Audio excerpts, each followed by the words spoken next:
నూతన సంవత్సర శుభాకాంక్షలండి. 2025వ సంవత్సరం ద్వాదశ రాశిలో రెండవ రాశి వృషభ రాశి వారి జ్యోతిష్యం, భూత భవిష్యత్తు, వర్ధమానం, చదువు, విద్య, ఉద్యోగం, వ్యాపారం ఎలా ఉందో, ఆలోచన శక్తి, మానసిక శక్తి, సంసారం, సంతానం, ఆలోచన, యోగం, బలం ఎట్లా ఉందో మన జానకిరామ్ని అడిగి చూద్దామండి. ప్రశ్న శాస్త్రంలా చూడు, వృషభ రాశి వారి జాతక బలం ఎలా ఉంది జానకిరామ్ చూడు.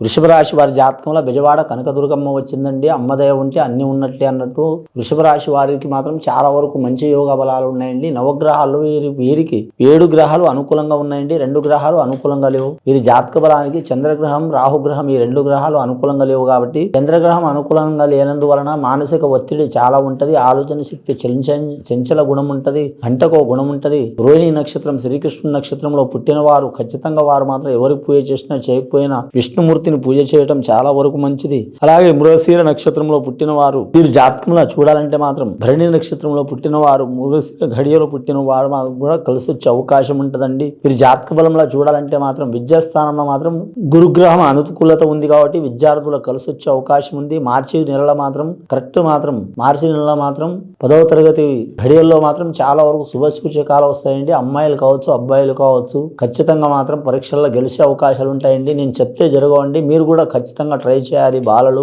అలాగే పెద్దల మాట ప్రకారం నడవాలి. మీ టీచర్లు కావచ్చు, అలాగే మాత్రం పెద్దలు కావచ్చు, ఎవరైనా స్నేహితులు కావచ్చు, సన్నిహితులు కావచ్చు, వారి మూలంగా మీకు మేలు జరిగే అవకాశం ఉంది. కానీ మాత్రం కొన్ని ఇబ్బందులు వస్తాయి, వచ్చినా సరే విద్యలో కలిసి వస్తుంది. ఆ భయం భూలు అనేది పోవాలంటే బాలలు మాత్రం విఘ్నేశ్వరుని ఆరాధన చేయటం, సరస్వతి మాతను పూజ చేయటం, లేదా ఆంజనేయ స్వామిని పూజ చేయటం, లేదా మాత్రం గాయత్రి దేవతని పూజ చేయటం, లేదా లలిత సహస్రనామాలు చదవటం, విష్ణు సహస్రనామం చదవటం, లేదా మామూలుగా పూజ చేయటం చాలా వరకు మంచిది. సరస్వతి కటాక్షం ఉంటది, లక్ష్మి కటాక్షం కూడా ఉంటది. అలాగే వీరి జ్యోతిషంలో ఉద్యోగస్తులకైతే మాత్రం వారు ఏరే చోట్ల బదిలీ కావాలనుకునే వారికి తప్పకుండా బదిలీ అయ్యే అవకాశం ఉంటది. వివాహంలో ఏమైనా ఇబ్బందులు, చిక్కులు చికాకులు ఉన్న వారికి మాత్రం పటాపంచలు అయ్యే అవకాశం ఉంటదండి. కానీ వివాహం కాని కన్యలు కావచ్చు, స్త్రీలు కావచ్చు, లేదా వివాహం విడిపోయి రెండవ వివాహం చేసుకోవాలనుకునే స్త్రీలు కావచ్చు, పురుషులు కావచ్చు, వారి కళ్యాణ బలం మంచిగా కలిసి రావాలంటే మాత్రం ఖచ్చితంగా వారు పార్వతీ పరమేశ్వరుని ఆరాధన చేయాలి. చాలా వరకు మంచిదండి, చాలా మంచి జరిగే అవకాశం ఉంది.